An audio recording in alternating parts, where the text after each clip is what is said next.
ఇద్దరు వ్యాపారులు. అనగనగా కైలాసపురం అనే గ్రామంలో పవన్ అనే వ్యక్తి ఒక స్వీట్ షాప్ నడుపుతుంటాడు. ఆ ఊర్లో జరిగే అన్ని శుభకార్యాలకు పవన్ షాప్ నుండే స్వీట్స్ తీసుకువెళ్తుంటారు. పవన్ ఎంతో నిజాయితీగా తన వ్యాపారం చేస్తుంటాడు. దానికి తగ్గట్టు మంచిగా డబ్బులు వస్తుంటాయి. అలా రోజులు గడుస్తుండగా అదే గ్రామానికి చెందిన ధీరజ్ అనే వ్యక్తి తన భార్య స్వప్నతో కలిసి పట్నం నుండి వస్తాడు. ఆ సమయంలో ఊరి అందాలు చూస్తున్న స్వప్న ఎంతగానో సంతోషపడుతుంది. కానీ ధీరజ్ మొహంలో మాత్రం ఎటువంటి సంతోషం కనబడదు. అలా ప్రయాణిస్తూ ఇంటికి చేరుకుంటారు.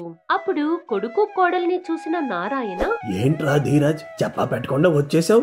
కనీసం ఒక ఫోన్ చేసుంటే స్టేషన్ కి వచ్చేవాడిని కదా. అన్నీ నీకు చెప్పి చేయడానికి నేనేమన్నా చిన్నపిల్లోన్నా? అమ్మా స్వప్న, ఏమైంది వాడికి?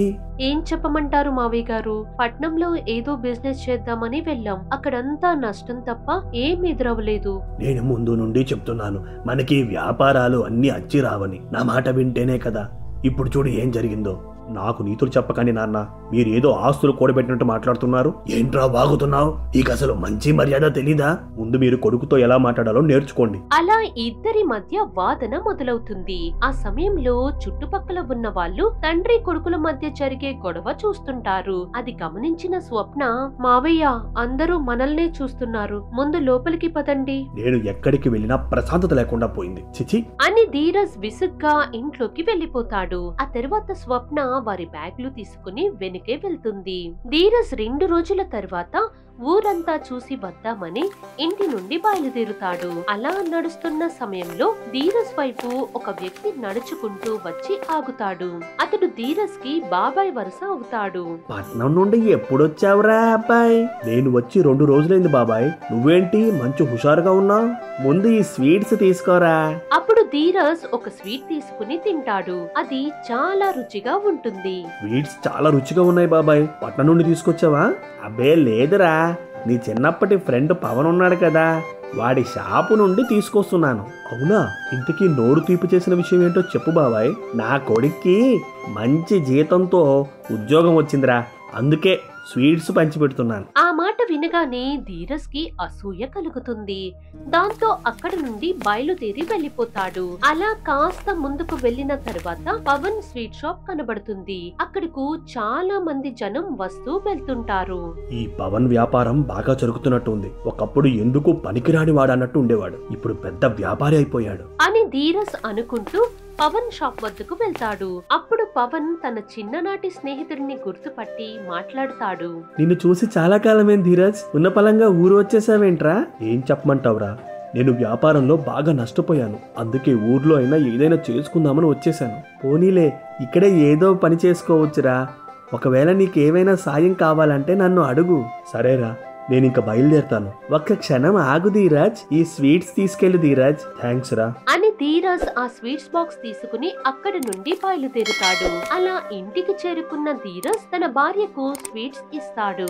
అప్పుడు స్వీట్స్ తిన్న స్వప్న ఎక్కడి నుండి తెచ్చారని అడుగుతుంది. దానికి నారాయణ బదులిస్తూ, అవి పవన్ స్వీట్ షాపులోవి తల్లి. వాడు చాలా కష్టపడి ఈ స్థాయికి వచ్చాడు. ఒక్కొక్కసారి వాడిని తలుచుకుంటే నాకు చాలా సంతోషంగా ఉంటుంది. చిన్నప్పుడు వీడితో మన ఇంటికి వచ్చేవాడు, చాలా మంచోడు. నువ్వు కాసేపు భజన చేయడం ఆపుతావా నాన్న?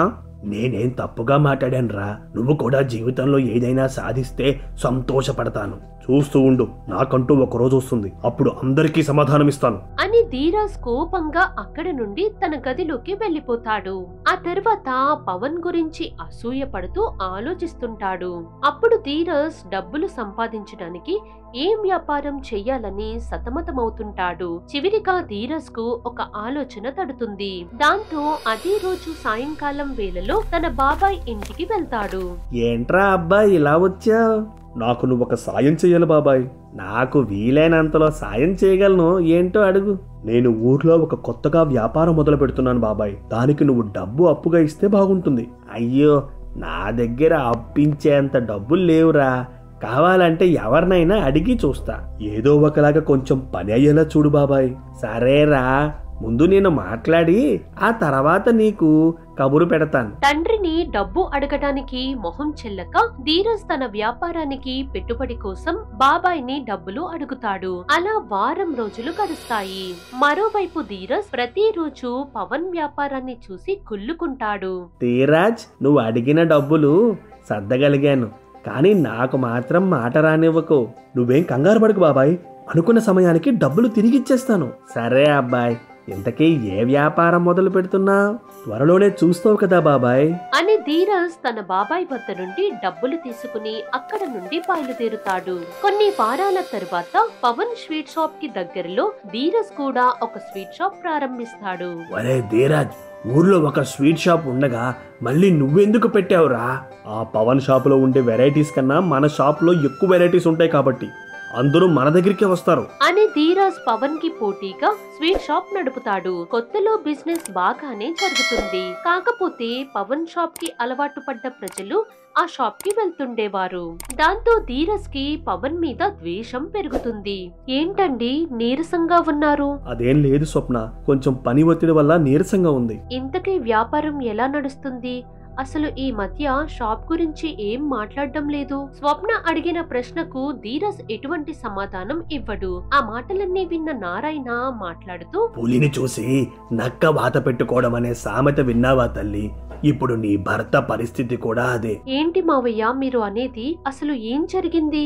ఆ పవన్ తన కష్టాన్ని నమ్ముకొని ఎన్నో ఏళ్లగా వ్యాపారం చేస్తున్నాడు. దాంతో తనలాగే వ్యాపారం చేసి డబ్బు సంపాదించాలని నీ భర్త వ్యాపారం మొదలు పెట్టాడు. కానీ ఇప్పుడు షాపులో పనిచేసే వాళ్ళకి జీతాలు ఇచ్చే పరిస్థితి కూడా లేదు. జనాలు రాకపోతే నేనేం చేయాలి?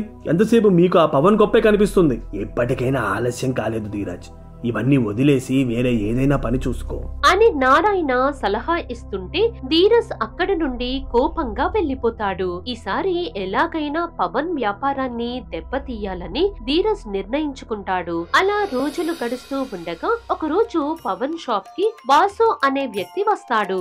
అన్నా, ఇంట్లో ఒక చిన్న ఫంక్షన్ ఉంది, స్వీట్స్ ఆర్డర్ ఇద్దామని వచ్చాను.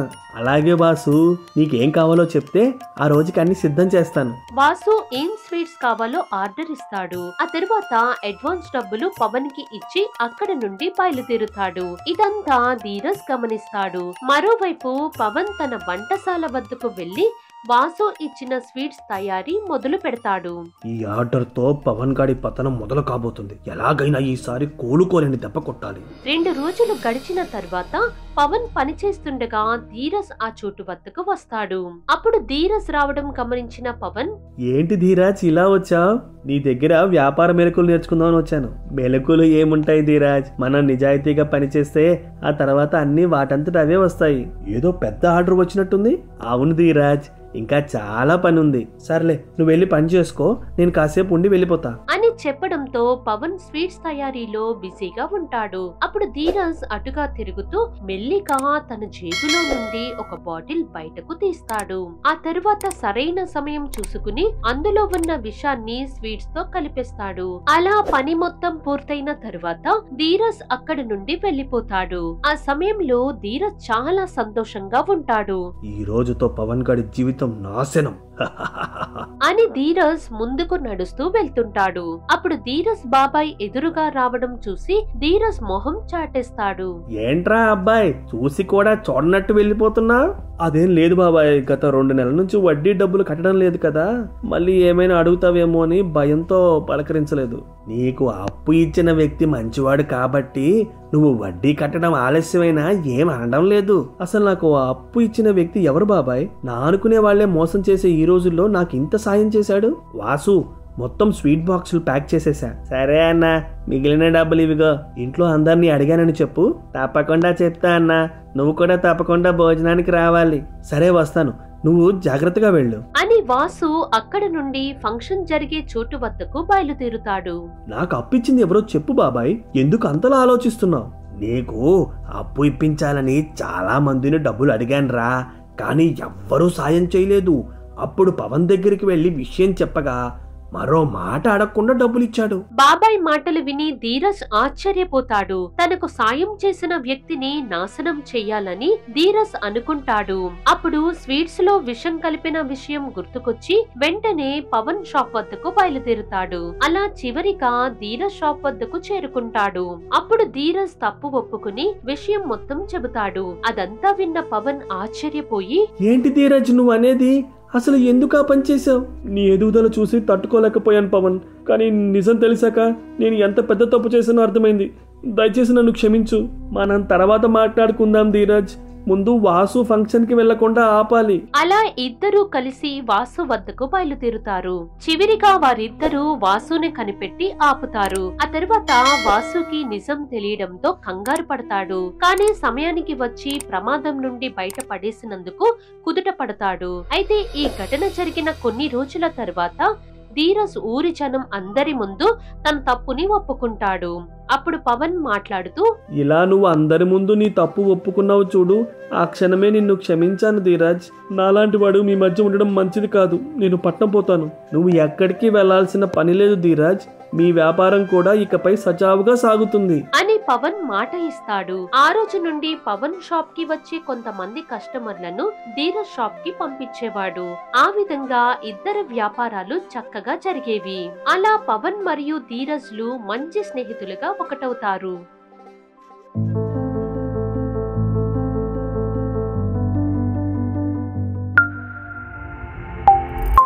For more videos, please subscribe our channel.